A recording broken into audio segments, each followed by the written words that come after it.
Good morning, everybody. It's Ardusv and Sam with Gaze and Couple Trucking, and get her in here. We are in an Italian restaurant right now, and our food just came, so we're going to talk about this a little bit on our video today. All right.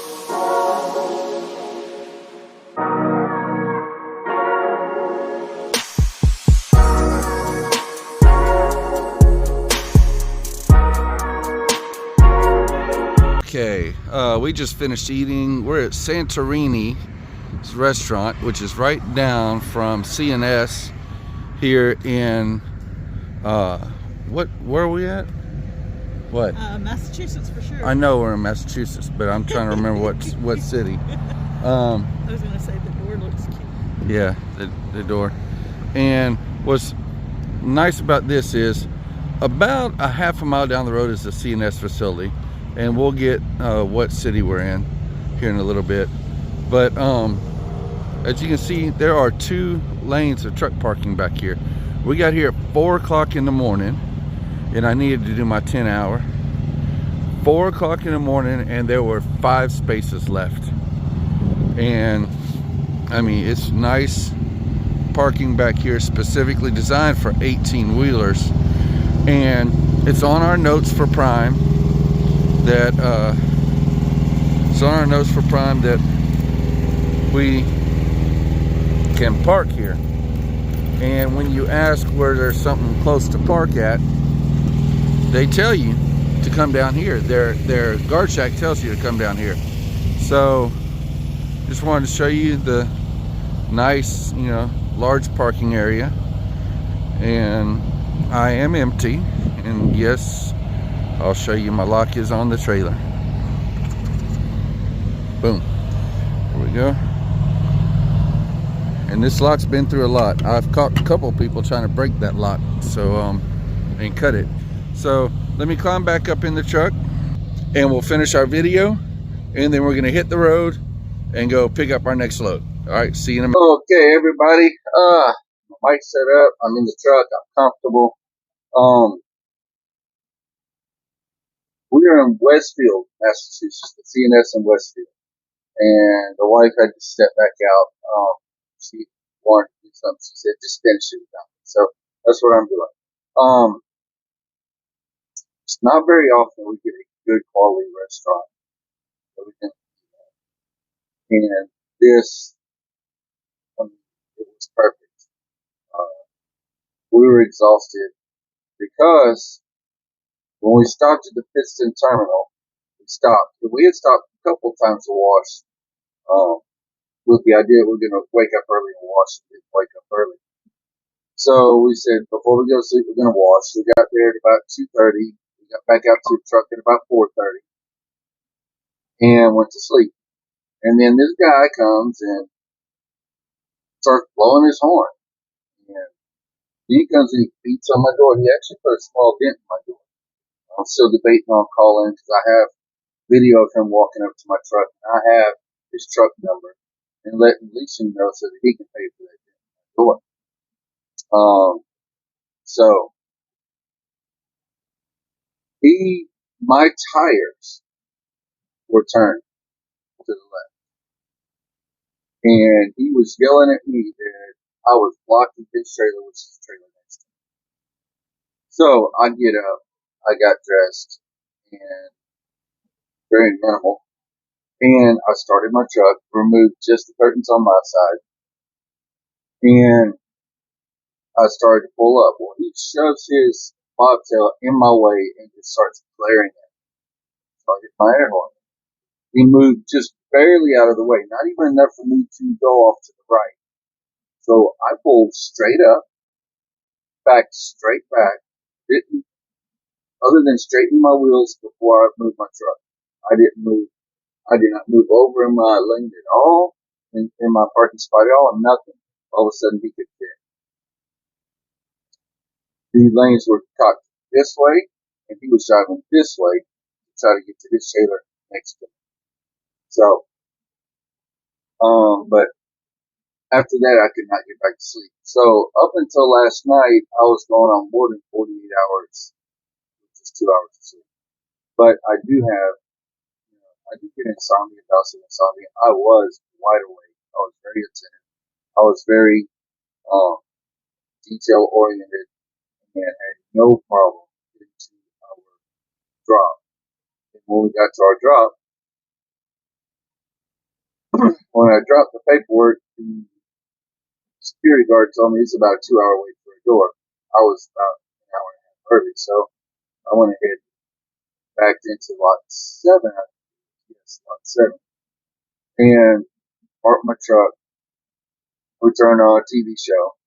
Try to kind of relax. 10 minutes in the TV show, they called me with my doctor. So I went to the doctor. They told me back in. Don't open your doors. Don't unlock your doors. Just back all the way in. We'll call you when we want you to pull up and open your doors. So we got out of there. Our appointment was for 11:30. We showed up at 10 o'clock, 10 p.m. last night. We didn't get out of there until 4 a.m. So I got me a nice nap.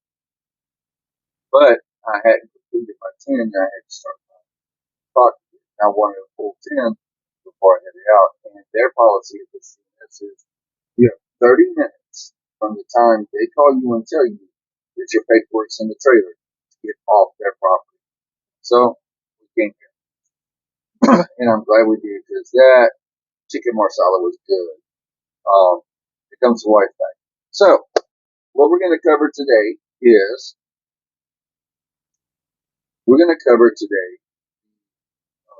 like a bird. Speaking of kill me for that comment. Anyway, um, logs, log violations.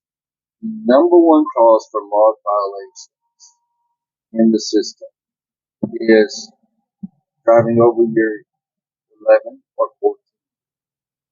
And that is happening, in my opinion, about one thing is causing that. Several months ago, they took away our ability to turn off, with this around here, so you can see my light a little bit better. They took our ability to turn off the split brake. Yes, you can uncheck it, but after 2 hours, you notice you get time back. So we're no longer allowed to turn off our split brake. You can call logs and tell them no. That 2 hour break was the break I needed. The 3 hour break, I don't want it to count. And you remove it so that it won't move from the 2 hour to the 3 hour. But what the system does is the ELD system takes and it chooses which 2 or 3 hour break goes along with the 7 or 8 hour break. And it's supposed to be what benefits you the most. It is not always what benefits you the most. In fact, it very, very seldom is what benefits you the most. These people are getting these violations and not even knowing they get the violations because you will go and you will take your 3 hour break, say 3 hour break, take the 3 hour break. Then you went and you took your 7 hour break. Okay. Now you got, say, 4 hours back from what you drove before your 3 hour break. So you see that and you drive. Okay. Then whenever you get where you're going, you get to the end of your clock, you stop, and then 3 hours later it shows you got time again. Because it switched that 3 hour break earlier to your 3 hour to attach this new break to the 7 hours. So you think, oh great, I got another 4 hours I can drive, or I got another 6 hours or another 7 hours I can drive. And I'm just pulling numbers out of the air here. But this is how it happens. And then you take off. And when you take off because you didn't complete a 10-hour break, it moved that attachment. Now it moves it permanent. And when you stop, you show a violation from earlier in the day. It won't even, half the time it won't even let you know you got a violation. The only way you know you got a violation is if you look in your app and see that you have a violation. So guys, be very, very careful with that. That's what's causing a lot of people to get violations. And I have talked to several people who have been getting violations. Our daughter plays with that split clock a lot. She has gone weeks running on everything split, but she knows how to do it. She studied it. She talked to me when we were in training. We went over split sleep birth a lot, and she knows what she's doing with that. In fact, I default to her sometimes on it whenever I give her a call and say, hey, I'm about to split sleep birth. This is what I found doing. And she'll tell me, yeah, or you're going to get bit. Don't do it that way. So watch out, because we can't turn that off anymore. I used to run with it. Whenever I'd start my truck, I'd make sure it wasn't checked and I'd run, because I don't like split sleep. I only do it when I have to use it. And so what I always do is I will run without taking a 2 hour or longer break. Okay? If I take longer than 2 hours and I don't plan on a split break, I'll make sure there's enough time to take 10 hours. Guys, this will bite you. And this, if you get terminated for this, or you leave because you think it's full and you've already got these, they can't put it on your DAC. That's another thing we want to touch on in this video is your DAC. That is your permanent record. Yes, most people who drive 18-wheelers do not have a degree, a college degree.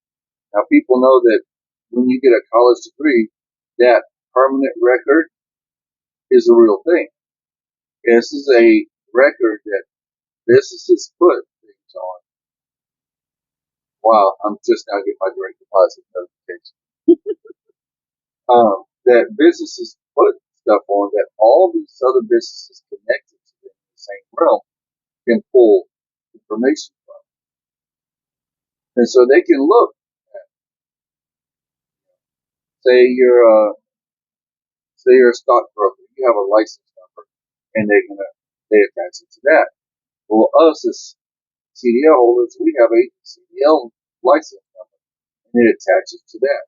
It also attaches any previous license number you've had, any future license numbers you've had. So they don't even have to call your company. Say you try to go with CRN. When they don't have to call Prime and say, hey, how was this guy? Was he hiring back? What kind of work did he do? Blah, blah, blah. You know, no, all they got to do is go to that reporting agency, look at, put in your name, your license number, look at your DAC and see what other companies that you work for say. There are ways around it. It takes a very long time to fix your DAC. Like the hotshot company I work for, if you've been watching me since the beginning, or if you caught up on my videos, you know I did hotshot for about a year and a half before I came to Prime. Well, I only started doing videos toward the end of the hotshot. Because my wife was telling me there's a lot of things you know that you really need to get out there. A lot of people we've met, even 18-wheeler drivers, that have no idea how to strap, what to do with their straps, or anything, how many straps to use and stuff like that. So I started doing that. I learned from talking to several previous drivers that had driven for the company I worked for, and several drivers that were currently driving. They couldn't go anywhere because of their DAC. Because of things that company had put on their DAC, they couldn't find a job anywhere else. And so as long as that job was allowing them to continue to drive, they were going to continue to drive to support their family. So there is a way you can help protect your DAC. There are ways that you can log in and see your DAC. There are ways you can dispute things on your DAC. But that takes a very, very long time. I knew this ahead of time about this company. So what I did was, when I contacted Prime about getting a job, I was talking to the recruiter. I told him, I said, this company has a habit of messing with people's DACs where they can't go anywhere else. And so he looked at me and we talked about that because I've been being held hostage on that truck for about 2 weeks. Because I dropped my wife off at home, told them my plans. They said, great plan, we're going to get you in tunnel as soon as possible. 2 weeks later, about 12 loads later, they're telling me, oh, just run one more load for us. Just do this, just do this. And so I'm talking to Prime and I'm telling them what's going on. And they're telling me, hey, this is bull. You need to get out of this. I say, yeah, but I currently hold a CDL. It's a Class B, but I have held a Class A before. So I know about the rules on equipment abandonment and how I won't be able to get a job. And I'm pretty sure y'all will hold that against me. They said, yes, we will hold it against you. So what I wound up having to do is call an attorney. The attorney gave him the information. He said, well, I'm not really versed in this. Let me check out. He called me back the next day and told me, here's what to do. You need to send a text to your company through that company-wide text, the app that's used. You need to tell them, I have been trying to get off this truck for nearly a month now. Y'all know I'm trying to get another job. Y'all are holding me captive in this truck. So after I drop this load, I'm going to the closest terminal, which was the one in Wires Cave, Virginia, and I'm going to turn this truck in. If you turn off the fuel card, you will find your truck where it runs out of fuel. Okay, so I sent him that. It wasn't even 3 minutes later, and I took a screenshot. It wasn't even 3 minutes later, the owner was calling. What is this? And I told him, I said, y'all know I've been trying for a month now to get out of this truck and get training for my Class A. I told you when you hired me, I wanted to get my Class A, and that you told me, you said that there was a school that you used, and you also did Class A. So please, help me out here. He said, well, you can't do this. I said, this is my only legal option left. He said, legal option? What do you mean? I said, I've already spoken to an attorney. So he said, I'll call you back in a few minutes. Then in the app, what I sent was erased. So I typed with them and said, as per our conversation on the phone, here's what we came up with. Took the screenshot it's made and I put it right back on. And he calls me back and says, look, we just hired a driver. You're in Dallas. He's in Houston. Can you pick up this load of ACs, run down to Houston, drop it off to him, and he'll drop you off at the Greyhound station for you to get to Prime. I said, sure. I called my wife, told her, hey, I'm heading down to Houston. They're having to turn the truck into another driver. And she said, oh, that's great. I'm visiting the grandkids right here in Port Arthur. It's only an hour. Let me go meet you. So she came and got me. And we spent one night together before I hit it off. So The moral of all that is, watch your DAC. Watch what you do. And know that any company that you've worked for or currently work for, they want that DAC. It's just a record. It's not, and it is an official record, but they don't have to prove what's been put on it. It's like a credit report. Credit report, they don't have to prove what's been put on it. You have to prove that it shouldn't be there. Okay? So watch your time very closely on that split sleeper. If you're going split, make sure you know what you're doing. If you don't want to do splits, the system will no longer allow you to not do splits. So your two recourses are either don't take a break longer than 2 hours. An hour and 59 minutes, you're driving. Okay? This is going to count on duty, off duty, all that. Just not driving for a short break. Or don't take a long break in your sleeper berth longer than 7 or 8 hours. And that's the other part I forgot to mention while I was talking about it is that long break must be in the sleeper berth. Must be.